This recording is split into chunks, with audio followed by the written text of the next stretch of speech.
I'm with Brian Duffy, who owns this beautiful Austin Healey 3000 with the most magnificent paintwork. It's fantastic. Brian, thank you for your time. What's the history, or what can you tell us about your motor car? It's a 1959 3000 Mark I, and it started its race career in Queensland.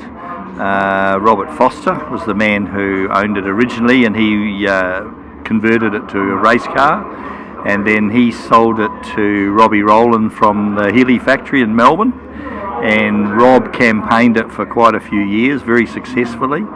Under his driving, he held the lap record for Group SA at Phillip Island with this car, and I bought it off him in 2008, and I entered it into regularity, and that's when I first started motor racing, and I drove it in regularity for 12 months.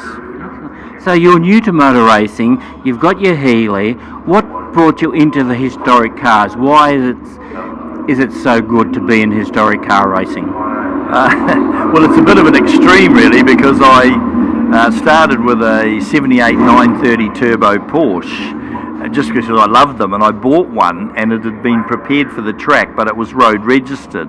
So I drove it around the road for a while and thought, this is silly, I need to join the Porsche Car Club and take it to the track, which I did.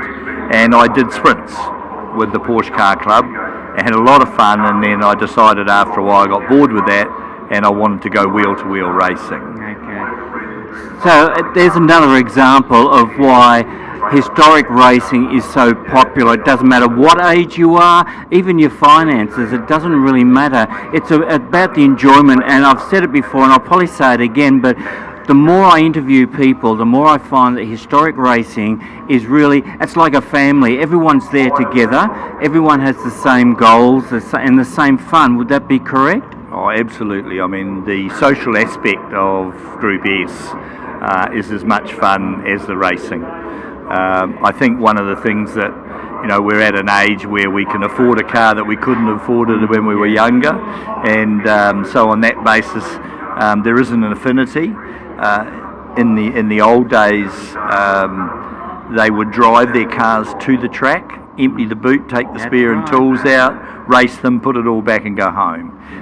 We've progressed a little since then, but there are still a large number of competitors who still drive their race cars to the track.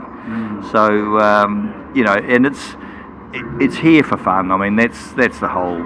We're competitive, but it's the fun and the social aspect is equally as good.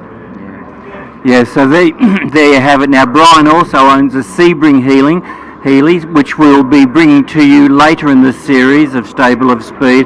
And Brian, thank you so much for your time, and I look forward to seeing you again. Thank you very much. Cheers.